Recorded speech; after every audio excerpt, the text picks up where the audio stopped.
Hello everyone, welcome back to my channel. हम discuss कर रहे हैं unit protein in biochemistry part 1 part 2 video uploaded है channel पर। अगर आपने नहीं देखा तो प्लीज़ पहले उसको देख लीजिए। आज के वीडियो में हम डिस्कस करेंगे inborn error of amino acid metabolism only aromatic amino acid. तो ये आपके सिलेबस में इसमें टोटली 4 डिजीज़ है जो एज इट इज़ आपको लर्न होनी चाहिए क्योंकि वो इम्पॉर्टेंट है। एज सच लॉन्ग मार्क्स में नहीं आएगी बट हाँ शॉर्ट में या वेरी शॉर्ट में आ सकते हैं। एमसीक्यू क्योंकि अगर मैं बात करूँ तो वो तो 1 मार्क का होता है और वो कहीं से क्वेश्चन बन जाता है। आप उस पर इतना फोकस नहीं कर सकते या फिर आप उसकी हर एक क्वेश्चन को करेक्ट नहीं कर सकते। बाकी जो वेरी शॉर्ट शॉर्ट और लॉन्ग है उस पर आप पूरा फोकस के साथ लिखिएगा तो उस पर अच्छे मार्क्स स्कोर कर सकते हैं। So without wasting our time let us start. सबसे पहले अगर मैं बात करूँ तो ये टॉपिक हम डिस्कस करेंगे नोट्स के थ्रू। सबसे पहले इसमें बताया कि हम लोग एरोमेटिक अमीनो एसिड्स के मेटाबॉलिज्म एरर को ही डिस्कस करेंगे। तो एरोमेटिक अमीनो एसिड्स आपके होते हैं phenylalanine, tryptophan, tyrosine and histidine. Aromatic amino acids totally आपके 4 है, आपको फिर से इनके नाम याद होने चाहिए, phenylalanine, tryptophan, tyrosine and histidine. Errors amino acid metabolism की वजह से आपकी डिजीज होती है। सबसे पहले है PKU मतलब कि फेनल कीटोन्यूरिया। नेक्स्ट आपकी है अल्बिनिज्म। नेक्स्ट आपकी है अल्कैप्टोन्यूरिया। आपकी ये 3 डिजीज हो गई है। फोर्थ आपकी है टायरोसिनीमिया। तो ये आपको चारों disease as it is learn करनी है। सबसे पहले हम डिस्कस करते हैं PKU मतलब कि फेनल कीटोन्यूरिया। ये आपकी इनबॉर्न ये आपके एक मेटाबॉलिक डिसऑर्डर है। इसमें जनरली क्या होता है, फेनालानीन का मेटाबॉलिज्म नहीं होता है जिसकी वजह से ये डिजीज हो जाती है। इसमें क्या होता है, जो फेनालानीन है वो टायरोसिन में नहीं कन्वर्ट हो पाता। आप एक रिएक्शन देख रहे हैं ना फेनालानीन टायरोसिन में कन्वर्ट होने की, बट ये PKU डिजीज में नहीं कन्वर्ट हो जाती। क्यों? क्योंकि इसमें जो एंजाइम होता है वो हम बॉडी में नहीं प्रेजेंट होता है। और जो फेनलकेटोन्यूरिया है ये ऑटोसोमल रेसेसिव डिसऑर्डर है। इसमें क्रोमोसोम नंबर 12 पे प्रॉब्लम रहती है। इसमें जो पीएच इनकोडिंग जीन है वो क्या हो जाता है, म्यूटेटेड हो जाता है। कौन से क्रोमोसोम पे? 12 क्रोमोसोम पे।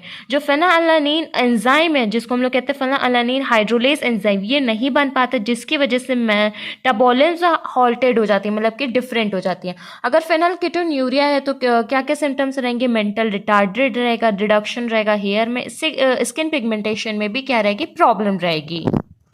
फेनलकेटोन्यूरिया बहुत ही सिंपल है और आपने अभी एनसीईआरटी में भी पढ़ा होगा क्लास 11th क्लास 12th में, तो उससे भी आप लिख सकते हैं। फेनलकेटोन्यूरिया के लिए बस इतना ही आपके लिए सफिशिएंट है। और हम जो भी डिस्कस करें वो as comparison to book Thakur publication और सिलेबस INC के अकॉर्डिंग है।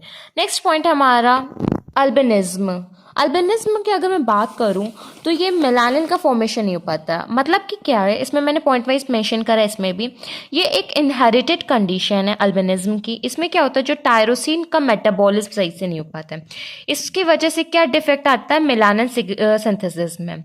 जनरली क्या होता है, कभी कभी नो कलर पिगमेंट भी रहता है। अगर आपने कभी ध्यान दिया होगा जिसमें पिगमेंट नहीं होता है तो वो वाइट के हो जाते हैं। फॉर एग्जाम्पल अगर मैं बात करूँ, आईलैशेस जनरली आपने ब्लैक कलर के देखे होंगे, बट जिसके में मेलानिन पिगमेंट कम होता है उसके आईलैशेस वाइट कलर की होती है। यस, उसका जो पिगमेंट होता है वो बहुत ही ज़्यादा वाइट होता है, साथ ही उसके हेयर्स वाइट होते हैं।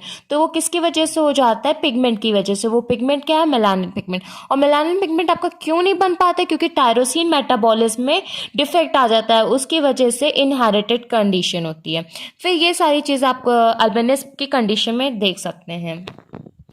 नेक्स्ट हम डिस्कस करेंगे अल्कैप्टोन्यूरिया। अल्कैप्टोन्यूरिया को ही हम लोग ब्लैक यूरिन डिसीज कहते हैं। अल्कैप्टोन्यूरिया की अगर मैं बात करूँ तो ये जेनेटिक डिसऑर्डर है। इसमें क्या होता है, लेस प्रोडक्शन होता है एंजाइम HGD। HGD का फुल फॉर्म है होमोजेनिस्टिक एसिड, या फिर कह सकते हैं होमोजेनिस्टिक एसिड डिग्रेडेशन। तो अल्कैप्टोन्यूरिया को ही हम लोग ब्लैक यूरिन डिसीज कहते हैं। ये कैसी है, जेनेटिक डिसऑर्डर है। इसमें क्या होता है, जनरली जो आपका एंजाइम होता है वो नहीं प्रेजेंट होता है, जिसकी वजह से आपकी बॉडी में होमोजेनिस्टिक एसिड का डिग्रेड नहीं हो पाता है। आप रिएक्शन देख रहे हैं, इस रिएक्शन के थ्रू को आपको ईजिली समझ में आएगा। सबसे पहले होमोजेनिस्टिक एसिड, ये एसिड आपकी बॉडी में प्रेजेंट है, ये एसिड आपकी बॉडी के लिए हार्मफुल है, ये बॉडी में डिग्रेड होता है। डिग्रेड किसकी वजह से होता है? एंजाइम की वजह से। अगर ये एंजाइम नहीं प्रेजेंट है या फिर इस एंजाइम में कोई प्रॉब्लम, इसका मतलब होमोजेनिस्टिक एसिड क्या होगा? डिग्रेड नहीं होगा। जब ये डिग्रेड नहीं होगा तो ये आपकी बॉडी में क्या होगा? एक्यूमुलेट होगा। एक्यूमुलेट का मतलब वो क्या होता है? इकट्ठा होगा, स्टोर होगा आपकी बॉडी में। अब जब ये एसिड आपकी बॉडी के लिए हेल्पफुल नहीं है और जब ये आपकी बॉडी में स्टोर होगा तो क्या ये कॉज करेगा? बोन डिसऑर्डर करेगा, मतलब कि बोन को आपको वीक कर देगा, कमजोर कर देगा। ब्रिटल मतलब कि टूट जाएंगे, टूटने लायक बन जाएगी। इसी को हम लोग ओस्टियोआर्थराइटिस की कंडीशन भी कहते हैं। नेक्स्ट, ये यूरिन के कलर में डिफरेंट लाता है, इसीलिए इस डिसीज को हम लोग ब्लैक यूरिन डिसीज कहते हैं, क्योंकि इसमें जो यूरिन होती है वो किस कलर की हो जाती है? ब्लैक कलर की हो जाती है, या फिर आप कह सकते हो ब्राउन कलर की हो जाती है जब वो एयर के एक्सपोजर में आती है। मेरे अकॉर्डिंग अब आपको समझ में आया होगा कि अल्कैप्टोन्यूरिया को ब्लैक यूरिन डिसीज कैसे कहते हैं, वो जेनेटिक डिसऑर्डर कैसे है। तो हम लोगों ने 3 डिसीजेस को कंप्लीट कर दिया, फेनिलकेटोन्यूरिया, अल्बिनिज्म एंड अल्कैप्टोन्यूरिया। नेक्स्ट हम डिस्कस करेंगे टायरोसिनेमिया। टायरोसिनेमिया की अगर मैं बात करूँ तो ये आपकी हेरिडिटरी मेटाबॉलिक डिसऑर्डर है। जो बॉडी है वो नहीं कर पाती है ब्रेक टायरोसिन का अमीनो एसिड्स में, जिसकी वजह से क्या होता है? टायरोसीमिया कंडीशन आपके बॉडी में डेवलप होती है। सबसे पहले अगर मैं बात करूँ तो ये एक हेरिडिटरी मेटाबॉलिक डिसऑर्डर है। इसमें जो एंजाइम होता है FAH, इस FAH एंजाइम कम होने की वजह से आप टायरोसिन का मेटाबॉलिज्म या ब्रेक नहीं कर पाओगे, फिर कंडीशन अराइज हो जाएगी टायरोसीमिया की। टायरोसिन मेटाबॉलिज्म के लिए आपके लिए कौन सा एंजाइम इंपॉर्टेंट है? FAH। जब ये टायरोसिन आपकी बॉडी में एक्युमुलेट होने लगेगा तो किडनी और लीवर में डिस्टर्बेंस होगा और साथ ही साथ मेंटल रिटार्डेशन होगी। अब आपके चारों जो एरर्स है मेटाबॉलिज्म अमीनो एसिड्स के, एरोमेटो के, तो हम लोगों ने क्लियर कर लिए। फिनाइलैलानाइन, ट्रिप्टोफैन, टायरोसिन, हिस्टिडीन, ये आपके एरोमेटिक कंपाउंड है अमीनो एसिड्स के। अगर मैं बात करूं तो एरर में आपको क्या मिलता है? फेनिलकेटोन्यूरिया मिलता है, अल्बिनिज्म मिलता है, साथ ही साथ आपको मिलता है अल्कैप्टोन्यूरिया और टायरोसिनेमिया। नेक्स्ट हम अगर मैं बात करूँ, सिंपली मैंने बताया कि जो आपकी PKU इसमें फेनिलैलानाइन नहीं होता है। साथ ही साथ अगर मैं बात करूँ अल्बिनिज्म किस में मिलान नहीं होता, फिर टायरोसिन का मेटाबॉलिज्म नहीं हो पाता, फिर एंजाइम को कन्वर्ट नहीं हो पाता। अल्कैप्टोन्यूरिया आपका जेनेटिक डिसऑर्डर है, इसमें होमोजेनिस्टिक एसिड आपकी बॉडी में एक्युमुलेट होने लगता है, जो HGD है वो डिग्रेड नहीं कर पाता। टायरोसीमिया में आपकी बॉडी में टायरोसिन इन एक्युमुलेट हो जाता है, क्यों? क्योंकि ये ब्रेक नहीं हो पाता है FAH एंजाइम की डेफिशिएंसी के लिए। ये बहुत ही ज़्यादा सिंपल वे में मैंने इसलिए बनाया क्योंकि जब रिविजन करो तो पूरे याद करने से अच्छा होता है, पूरा रिवाइज करने से अच्छा होता है कुछ की पॉइंट्स को रिवाइज कर दी। ये जनरल से वो सिर्फ रिवीजन पर्पज से लिखा है। इस तरीके से आप भी बना सकते अपनी कॉपी में, स्टिकी नोट्स का यूज कर सकते, चार्ट पेपर का यूज कर सकते, A4 पेपर का यूज कर सकते। अगर कुछ नहीं तो ऐसे पेंसिल उठा के अपनी कॉपी में लिख लीजिए इस तरीके से, जैसे आपको इजीली समझ में आ जाए। मेरे अकॉर्डिंग आपको ये टॉपिक समझ में आ गया होगा, अगर ना आया हो तो प्लीज़ कमेंट बॉक्स में मेंशन कर दीजिएगा जो भी पॉइंट में आपको प्रॉब्लम हो। नेक्स्ट हम डिस्कस करते हैं point causes of proteinuria, hypoproteinemia and hypergammaglobulinemia. अगर मैं बात करूँ इसमें सिर्फ और सिर्फ आपको नाम और उनके कॉज पता होने चाहिए।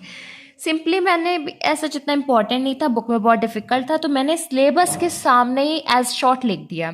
सेम एज आपको इसी से प्रिपेयर कर सकते हैं।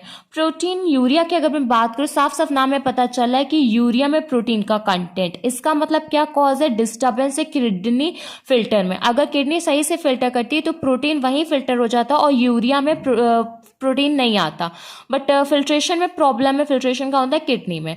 प्रोटीन यूरिया में ही आपको पता चल गया, यूरिया में प्रोटीन। फर्स्ट पॉइंट आपका क्लियर हो गया। नेक्स्ट है हाइपोप्रोटीनेमिया। एनीमिया का मतलब होता है ब्लड, ब्लड में प्रोटीन का लेवल हाइपो मतलब कम हो गया। हाइपो का मतलब क्या होता है? कम हो जाना। ब्लड में प्रोटीन का लेवल कम हो गया। Very low protein level in blood. बस मैंने उस नाम को समझ के एक सेंटेंस को बना दिया जिससे समझ में आ जाए। कॉज क्या है? डिहाइड्रेशन। डिहाइड्रेशन की वजह से प्रोटीन का लेवल कम हो जाता है आपके ब्लड में। नेक्स्ट है हाइपर गामा ग्लोबिनीमिया। मैं बात करती हूँ नीमिया मतलब ब्लड में। ब्लड में जो ग्लोबिन होता है, ग्लोबिन कौन सा? Gamma globin. ब्लड में गामा ग्लोबिन का कंसंट्रेशन कैसा हो जाएगा? हाइपर मतलब ज्यादा हो जाएगा। इसमें साफ साफ लिखा है over production of more than one class of immunoglobulin gamma. इसका कॉज क्या है? Liver disease. लीवर डिजीज की वजह से आपको हाइपर गामा ग्लोबिनीमिया की कंडीशन मिलती है। इसमें से वो सिर्फ कॉजेस के थे, मैंने आपको नाम के थ्रू से मतलब और उसके कॉजेस बता दिए हैं। आज के वीडियो में बस इतना ही। अगर ये वीडियो अच्छी लगे तो प्लीज़ वीडियो को लाइक कर लीजिए, चैनल को सब्सक्राइब कर लीजिए। नेक्स्ट वीडियो में हम डिस्कस करेंगे plasma protein and electrophoresis. So wait for next video. Thank you.